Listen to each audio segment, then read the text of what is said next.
हार और जीत कैंडिडेट की क्षमता या उसके विचारधारा या उसकी नॉलेज या उसका विजन पे डिपेंड नहीं करती है, क्योंकि एक पार्टी से पुराना विश्वास जुड़ा था।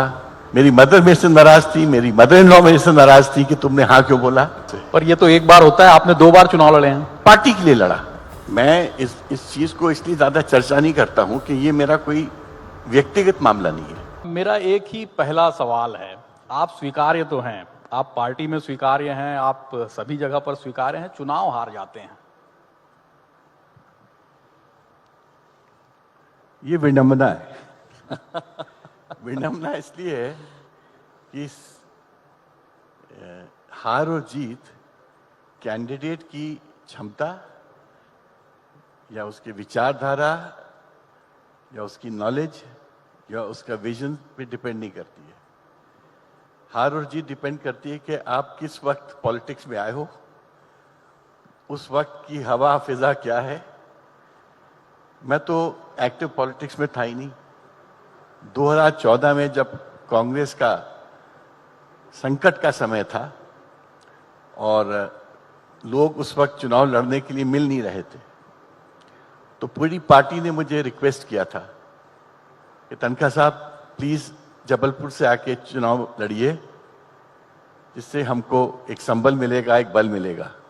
मुझे पता था कि मैं चुनाव जीत नहीं सकता हूं, क्योंकि एक पार्टी से पुराना विश्वास जुड़ा था और हमारे परिवार का एक बहुत बड़ी पृष्ठभूमि इस पार्टी में सम्मिलित थी। आपको पता है मुशरान साहब, उनके पिताजी एक प्रकार से कांग्रेस के संकट मोचक भी थे। तो उन लोगों की याद में और उन लोगों के को याद करते हुए मैंने उस वक्त हामी भरी थी, जबकि मेरा पूरा परिवार उस डिसीजन से बहुत नाराज था। मेरी wife she refuse to go to Jabalpur for 10 days। मेरी मदर मेरे से नाराज थी, मेरी मदर इन लॉ मेरे से नाराज थी कि तुमने हाँ क्यों बोला। बट मुझे ऐसा लगा था कि समवेयर मेरा परिवार मुझसे बोल रहा है, कहीं जहां भी होंगे वो, कि विवेक आज कांग्रेस संकट में है, जाओ उनकी मदद करो। तो मैं एक भावुक इंसान हूं, अपने लोगों के साथ संकट के समय जरूर खड़ा रहता हूं। हो सकता है मैं अच्छे समय नहीं रहता हूं, क्योंकि मुझे आवश्यकता नहीं होती है। पर ये तो एक बार होता है, आपने 2 बार चुनाव लड़े हैं। पार्टी के लिए लड़ा। पार्टी के लिए लड़ा क्योंकि मेरे को लगा पार्टी में जब संकट होता है तो हर व्यक्ति का ये दायित्व होता है जो उस पार्टी के साथ है कि उस संकट में पार्टी के लिए खड़ा रहे। ये आपने पार्टी की बात की, क्यों नहीं एकजुट होती पार्टी आपकी, क्यों भाजपा में चले जाते हैं नेता? अभी हम लोग ऐसे बहुत सारे नेताओं से बात कर रहे थे कि जो कांग्रेस के बाद में भाजपा में चले गए। अभी अभी आपके यहाँ पर जो बाई इलेक्शन हुआ उसमें भी एक नेता लड़े जो भाजपा में चले गए। तो ये ऐसा क्यों होता है? पार्टी के लिए आप इतना मेहनत करते हैं, इतना वक्त दे रहे हैं, आप कहते हैं आपकी भावनाएं जुड़ी हैं, तो इस पे कोई रूट कॉज पे इस पे काम होता है? देखिए, मैं इन चीजों को बहुत इंपॉर्टेंस भी नहीं देता हूं, ना इन बातों से चिंतित होता हूं। हर पार्टी का एक समय होता है। कांग्रेस का समय था 30, 40, 50 साल। नेहरू जी का समय था, इंदिरा जी का समय था, शास्त्री जी का समय था, राजीव जी का समय था, नरसिम्हा राव जी का समय था। उसी वक्त ग्लोबलाइजेशन का प्रोसेस स्टार्ट हुआ था। 10 साल मनमोहन सिंह जी का समय था। एक समय रहता है। तो अभी आपने एक मीटिंग से निकल के एक बयान दिया था कि नई कांग्रेस का नया उदय होगा। ये किस तरीके से होगा? क्योंकि उसके बाद कुछ समझ में आया नहीं। मेरी ये विश्वास है। मैं एक प्रकार से एक थिंकर हूं। मेरा कहना है कि देखिए, जब आप डाउन होते हो तो उसके बाद जब आपको फिर से उठना पड़ता है, उदय होता है जब आपका, तो you have to be a new factor, you have to be a new idea, you have to be a new vision.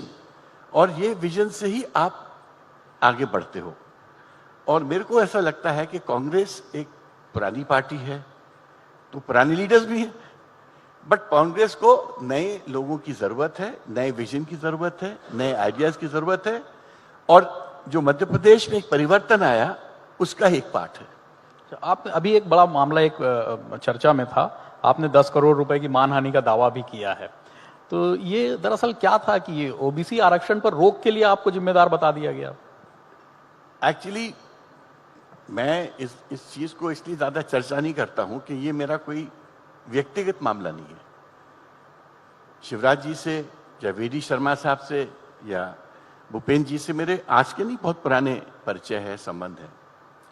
मुझे इस बात का अफसोस था, मैं एक वकील के हैसियत से सुप्रीम कोर्ट गया था और मेरा ओबीसी से कोई केस का संबंध नहीं था। मैं गया था अध्यादेश की विरुद्ध, रोटेशन जो अनिवार्य है एज पर कॉन्स्टिट्यूशन। मेरा कहना था कि आप बिना रोटेशन के जो पंचायत चुनाव बनाना चाहते हो अध्यादेश के माध्यम से, वो असंवैधानिक है। हाई कोर्ट ने मेरी बात नहीं सुनी, इंटरिम ऑर्डर हमको नहीं दिया, हम सुप्रीम कोर्ट गए। जब मैं बहस कर रहा था तो सुप्रीम कोर्ट के जजेस सरकार को डांट रहे थे कि जो तनखा साहब बात बोल रहे हैं ये ठीक है, देखो अगर तुम इस प्रकार से चुनाव कराओगे तो हमको हो सकता है जब हम फाइनल हियरिंग करेंगे तो पूरे चुनाव रद्द करने पड़ेंगे। उस तुषार मेहता भी थे, सब लोग, हम लोग वीसी में थे। और मेरी बात खत्म हो गई और कोर्ट ने कहा तनखा साहब हम आपको जनवरी में सुनेंगे। मेरा केस समाप्त हो गया। इसके बाद जस्टिस खानविलकर इनके सरकारी वकीलों से अपनी दूसरी बात पूछने लगे, ये बताओ महाराष्ट्र का जो जजमेंट मैंने अभी कुछ दिन पहले दिया ट्रिपल टेस्ट का, और मैंने सोलिसिटर जनरल से बोला है कि इसको लागू करो पूरे देश में, क्या तुमने लागू किया अपने प्रदेश में? उनके पास जवाब नहीं था। उससे नाराज होकर कोर्ट ने ऑर्डर पास कर दिया। बीजेपी को समझ नहीं आया कि उनकी अक्षमता के मारे वो ऑर्डर पास हुआ। 24 घंटे वो चुप थे। 24 घंटे बाद उन्होंने कहा ये तो तनखा साहब ने कराया, ये तनखा साहब ने कराया। अब बताइए तनखा साहब ने कराया क्या? तनखा साहब, मैं तो ओबीसी का वकील था, मैंने ओबीसी को पीएससी के एग्जाम्स में रिलीफ दिलाई थी कुछ माह पहले। तो मुझे एंग्विश ये हुआ कि आपने मेरी एफिजी सब जगह जलाई, but as a lawyer, as a politician आप जलाते, मुझे कोई दिक्कत नहीं थी। आप कमलनाथ की एफिजीज तो रोज जलाते थे, उस दिन भी जला रहे थे मेरे साथ, उनको कोई फर्क नहीं पड़ा। But as a lawyer when you do a thing, it is not only कि आपने मेरी मानहानि की है, आपने कोर्ट के साथ भी कंटेम्प्ट किया है। मैं चाहता तो क्रिमिनल कंटेम्प्ट ऑफ कोर्ट भी लगा सकता था, बट मैंने अपने आप ही को रोका क्योंकि मैं इस चीज को एक स्टेज के ऊपर बढ़ाना नहीं चाहता था।